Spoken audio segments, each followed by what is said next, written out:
actually ended up coming back, getting situated at about 6:52. The only reason I know that because I was not doing sports tonight, but I was getting ready for other shows. Yep. And in the run of all of that, it broke, and somehow we got it at the top of the 7. That DJ was no longer with Atlanta. This was after they introduced their 2 rookies, and Landry Fields was straight up asked about it. It's just kind of crazy that it happened that fast. And he was like, we're focusing on Nikola and Zach. And then not even hours later, they're shipping Dejounte. Yeah. We're not surprised by this move, Lee. No. We knew it was coming. It was either going to be Dejounte or Trey. And I think the reality is the trade market for Dejounte was a lot better than it was for Trey. And I think this just ended up being a deal that was much better than what they maybe got offers for during the season when there was all that speculation. Well, the problem is, though, they gave up 4 first-round picks for him, and that's really the... They got 2 now, back. they got 2 back in next and they year's got draft. one right? of them in the 2025 draft. one of them in the 25 draft. Which is great. Great news because that's a very deep draft class. Supposedly it's deeper. Well, it's a lot deeper. They got Larry Nance Jr., who remains to be seen if they ship him somewhere else, and then Dyson Daniels, who's just a young player who could potentially be better. Yes, potentially develop into something. But not quite right now. Did you hate this trade? No, I didn't hate it. I mean, at least you got the 2 first-round picks for him. And if that draft in 2025 pans out, then great. Mm-hmm. But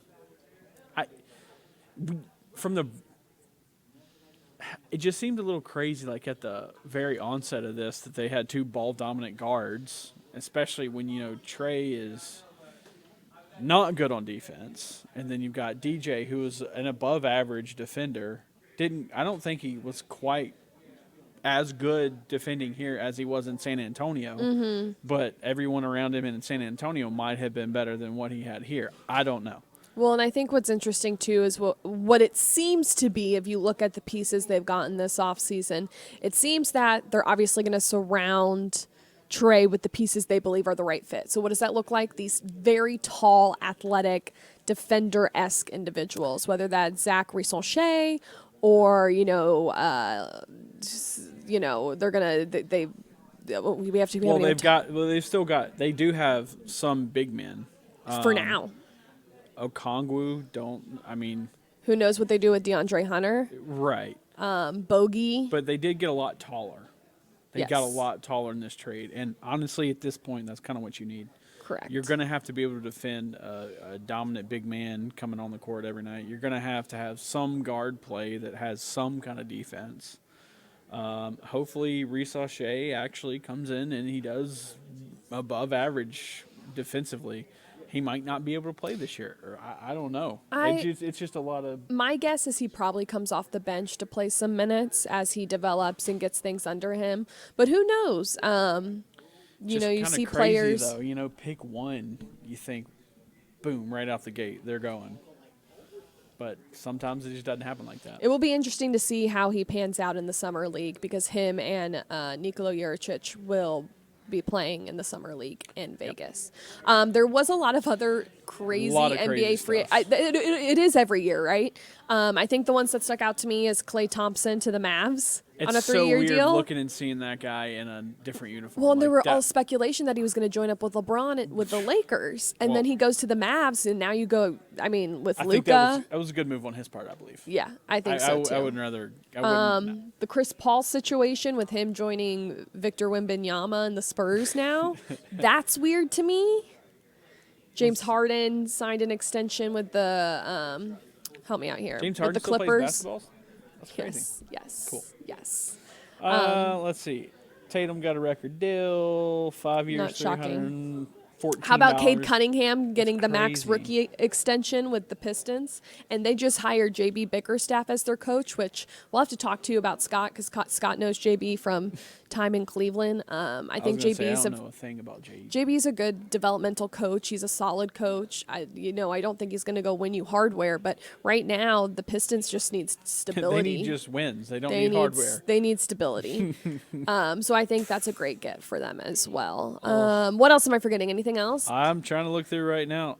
Paul George, did he move? We didn't talk about Paul George. Did he move yet? I thought he did. I thought he signed with someone. Who was it? I'm trying to find him. Where's he at? For some reason, I can't find him on this one. There's just been a lot of movement. A ton. And it's today, day 1? Yeah, day 1. Yeah. So. Another big move that happened on Saturday when Atlanta United was hosting Toronto. They hadn't won a home game since March. Desperately needed a win. And in extra time, the game's almost over. Jamal Tiare One of the craziest takes some water plays- from the keeper's water bottle. One of the absolute craziest plays you'll ever Slugs see. behind the goalkeeper. The goalkeeper goes to spin it out to kick it, not realizing Jamal's still behind him. Gets the ball, shoots it, game over. An absolute wild goal. Embarrassing if you're the keeper. He's going through it right he now. didn't look behind his shoulder, and he's trying to just put the ball down so he can kick it out like normally after someone saves a goal. But he doesn't look behind him. TRA's just hanging out. He's creeping up step by step right behind him, and the keeper has no idea he's there.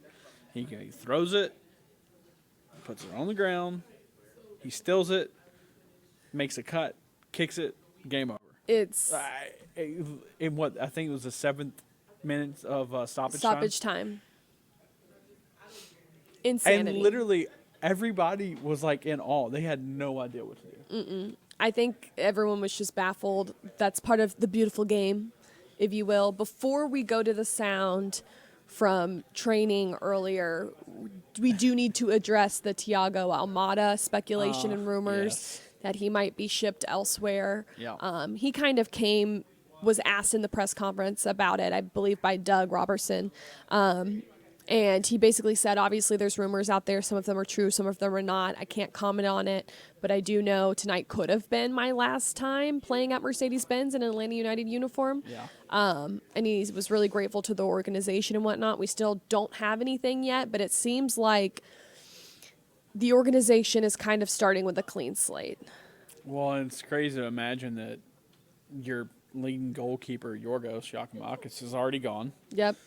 And Cruz is Thiago Almada could be gone too. And it just seems like in the past 3-4 years, Almada has been the one guy who's been the mainstay and the dependable one, the best scorer on the field for either team every match. It's going to be kind of weird to see him if he does go. Yeah. I don't know what the future looks like for Atlanta United, but I think they're trying to give it a clean slate if they end up shipping Thiago Almada. But let's hear what they had to say from training earlier today. Is Almada available for Wednesday? That is something that I think is a good question for Garth and Carlos. I won't talk about any speculation, but that's where I'm at. Or are you preparing as if he is available? I just prepare with whoever we have at the moment. Right now, guys are just recovering and preparing for the next game as best they can, whether it's rest, whether it's nutrition and all that. So, Good answer. What is the plan for Saba? Saba gets back tonight, so we just try to get him integrated to the team as quick as possible. He's eager to get back. The conversations that we've had back and forth just limited over text, but he seems excited to come back. I mean, it's great for them that they advanced, and I'm sure he'll be still also disappointed that they didn't push through, even though everybody probably thought it's a tough task. But from what I heard as well, his communications with others, hey, I'm ready to go. I'm ready to get back with the group. So we're excited to have him back. And what can you tell us about Amador, the new signing? Yeah, he's an experienced player. I think he's about 25 or so. So he's got different experience in Portugal, and hopefully he adds something different to the group and comes in and challenges when he is available to play. But you never know until they actually get here. So we're excited to have another addition, another body on the team. Is he exclusively a left fullback? Can he play wing back? Can he slide over to center back if he needed? Or I mean, look, he's played left back. I'm sure he could play in other positions. I think guys that have played at this level and they have the talent to play other positions. So, we won't know until they get into our group and what we need and what the games and trainings call for. But when we get him actually here and evaluate how he fits in the group and things like that, then I don't want to lock him to one position or another. as a guy who I know thinks a lot about soccer, I was curious, have you talked to the players about all the weird situations that you hadn't really thought about, but now maybe you need to think about after the goal y'all scored on Saturday and just about No. being mindful, I guess? No, I mean, I think that's like the beauty of the game and sport in general is that we prepare and we do all the stuff on the field and video work, and people talk about tactics and formations and all these things, and then all of a sudden something like that happens and you go, well, that's not exactly how we drew it up, and you win the game. And I do feel for the goalkeeper to make a mistake like that, you know, and that I do feel for him in that sense. And that's part of it. Like, that's the human part of, like, there's an error on one side, but then on the other side there's like a joyous moment for everybody else, and it's just, you can't prepare for it. So no, we haven't really chatted much anyways, but like we haven't talked about that. But that's why that it's not about me as a coach or the other staff or them as an individual player. It's about what's up here, and sometimes they make a play like that comes out of nowhere, or somebody will do something different in the game that you don't see in the tactics or you didn't see in the preparation. That's why it's unique, and sport can be amazing and then also probably devastating in the same moment. Road form has been good. The past couple of matches, you're facing a New England team that got battered a little bit by Columbus. How do you, I guess, keep y'all going forward and them down? Yeah, I mean, I said it all along, and I'm like a broken record. It's about staying present, not getting complacent. You know, whatever happened on the road before, whether it happened in the last game, we push that behind us and we move forward. Like, every game's a new opportunity for us to grow and pick up points. So, you know, what happened with them, I'm sure they'll be motivated, but they're not my group, and I'm not really worried about what their mindset is with that. It's just about these guys here and getting our mindset to think about what's happening right in front of us and keep our feet where they are and picking up as many points as we can. Taking the crazy ending out of it, have you had a chance to go back through the game, and kind of how do you feel about Saturday and the overall performance? Yeah, I think like my first initial reaction of like when you do separate that part is, I said the other night, like, it was difficult, and I think that was pretty fair when I watched it back. Like, there's a lot of moments where, and even on the bench, like when they were talking, we as a staff were talking it through, and it's like, look, this is a proper game, and we're not always going to be on one side, and maybe it's going to flip flop. So it was a little bit of that. I think in the second half we got, like, for me, like, too far stretched defensively, and we're a little bit open in that sense. And I think it happens, but as long as it can go in our favor the other way, it's okay. But, you know, it's really important that we kind of shore some of those things up for the long term part of it. But yeah, it was difficult, like, you know, the transitional moments, and then the fact that they've got a player like Bernadeschi that could also change a game in one moment, and if you switch off, then that could happen. Everything good with Stian, or do you know yet? Yeah, no, he's good. Like I said, like what I said the night of the game, it's the same. He was cramping. He's obviously just working his way back to full fitness, so it was just something that we're managing. The decision to go with Ronald there as opposed to Efrain, I think both were warming up, and both would have been considered. What went into that? Yeah, we were looking at both. Efra was there at the start, and then it was just looking at what the game's given us a little bit, and then the qualities of the two players. So I don't think, you know, in hindsight looking back, like, I think it was the right decision, and that these guys always know they have to be ready for whenever their number is called. I think Ronald met a block on the shot, and he had the block on the shot. He was covering ground. I mean, he worked really hard. He also then almost created the goal before the craziness happened. So I just thought with him, like, there's a little bit difference. Like, he can drop a little bit deeper in the build, something that he'd maybe more apt to doing when he played as a right back. And then that would allow Brooks to get a little bit more forward. And then ultimately they end up like kind of flip-flopping. When Brooks needed a bit of a rest, he started to get forward, which was nice because he's got that delivery. And Efrain's a different profile. If there's more aerial balls or things that he needs to deal with in the box, I thought that could be an option. But the way the game was kind of going, I thought Ronald would help us maybe control a little bit more and give us an alternative person to have deliveries in the box. And this last one for me, sorry. How do you feel like the team has grown in terms of handling not having the ball? I felt like early in the season that was a little bit of a struggle at times, but now they feel much more comfortable without the ball when they have to just defend. Yeah, I think we're still making progress. It's never like I try to tell them it's never a fact that we don't want it. It's just that having respect for the game, that sometimes you won't have it all the time. So what in those moments when you don't have it, what do we like?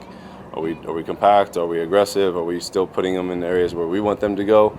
Or are we really emotional and now we're chasing out and now we've got our team completely all over the place? So we're still figuring that out a little bit. I think, again, like, that's progress of things that we want to try to make a little bit of stride on. But again, like, I don't want us not to have the ball. I just want it, when we do have the ball, let's be pragmatic with it, as Doug was telling us the other day. But no, I just want us to be smart when we do have the ball. We're playing what the game gives us, and then defensively, if we don't have it, like don't panic and let's make sure we're aggressive and think about where we want to regain it. Let's start with a different sport. Have you reached out to Ricochet yet? Have y'all had a conversation? Not really, not really. The only sport I like, of course, I like to play soccer. I like to watch basketball too, but my favorite sport still football. I Yeah. didn't know if, as a fellow Frenchman, if y'all had reached out to each other, questions about America or anything like that. Not really, Okay. sis, no, honestly, no. So after the bizarre goal to win the game on Saturday, I was curious, did y'all as a team talk about other weird situations you could face in a game and how to make sure they don't happen to you? Honestly, not really, because it can happen. So it can happen, and this time it was for us though. So we are happy with this situation. But of course, we have to be alert and be focused on every part of the game, because everything can happen and you have to be ready at any moment of the game. So, but like I say, it was good for because it was for us, and yeah. Before that one, what's the weirdest goal you've ever seen? The real, honestly, no, that one was really strange, but yeah, no, I never seen a goal like this, like that, Okay. yeah. All right. New England was on a bit of a roll, and they got beat pretty badly on Saturday by Columbus. So what's going to be the key for y'all to continue this good road form that you have?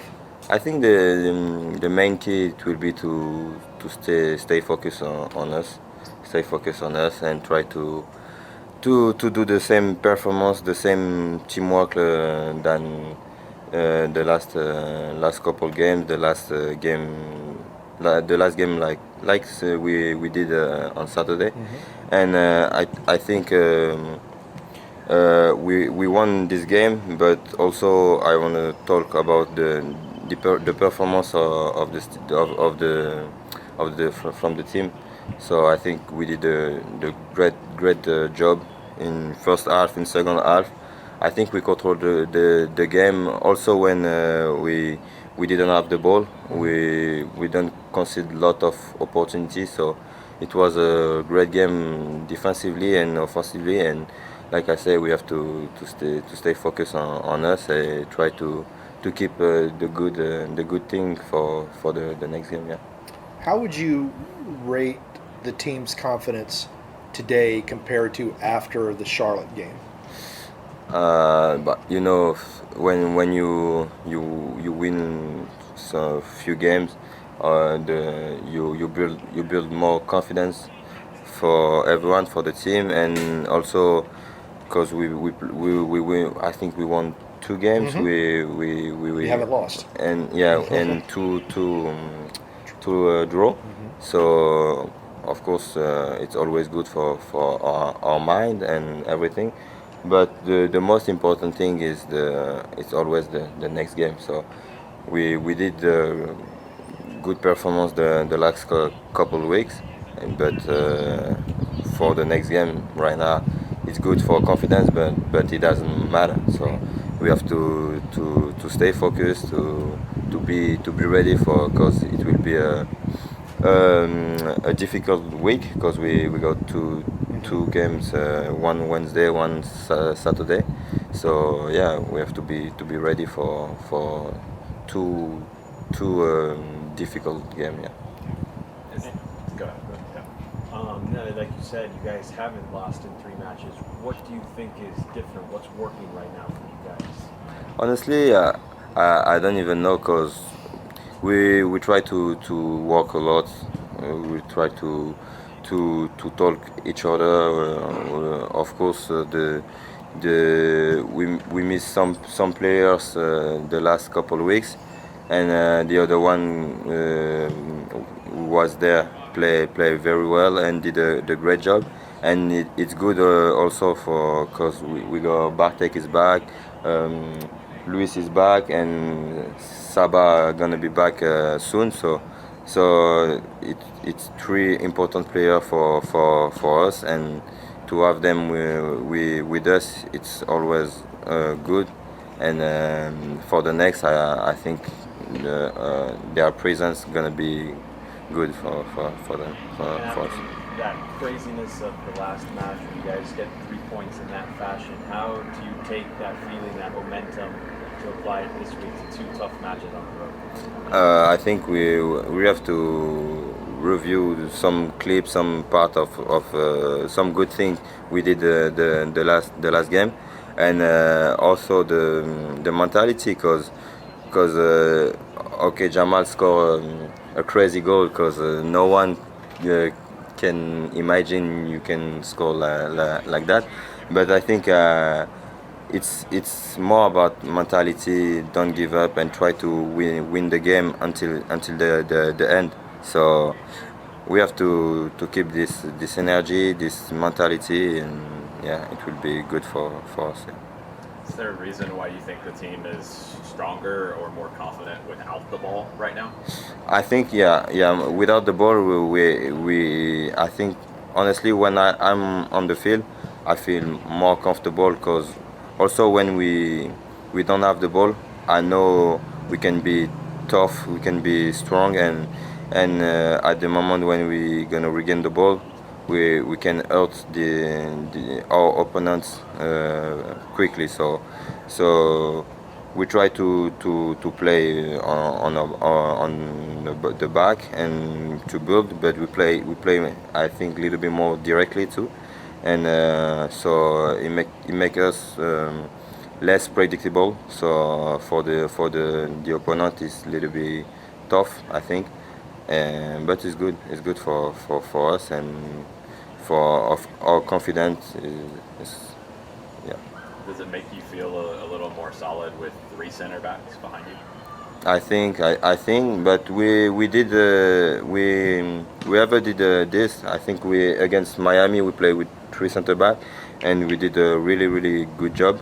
And I think it can be good, but it depends. It depends the game. It depends how the way the game show us. So yeah, it's just about the good the find the good rhythm, find the good solution at the right moment, and yeah.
All right. So there you go. There you have it for that. Let's see. We got a couple minutes left. We got what is your favorite Olympics moment? Because we have the Olympics. The trials are over now. We know Yes. who's going to be on Team USA. So I feel like there's been a lot of Olympic, like what I enjoy watching the most. Obviously, you can't talk about the Olympics without talking about Michael Phelps. Yeah. Unreal. Obviously, Simone Biles and watching the gymnastics is always great. I'm a big figure skater, so I love watching the figure skating. But I will never forget being in Cleveland. I believe it was Tokyo, and you knew it was Shaun White's last go at it. Ah. And everyone was watching him on the half pipe, I believe, just wanting him to hit it so he could make it, and he just Yeah. no medal. It was really hard to Yeah. see him go out like that. But he just, if there's a documentary on HBO, I can't remember what it is called, but it's all about Shaun White and his glow up to fame within Yeah. skateboarding and snowboarding. It's phenomenal, and it details that entire Olympics to the end. I loved it. Yeah, I feel like everyone should definitely watch it. But I'm excited to watch gymnastics. I'm excited to watch swimming. Simone Ledecky is Biles always, yes, Simone Biles. come back.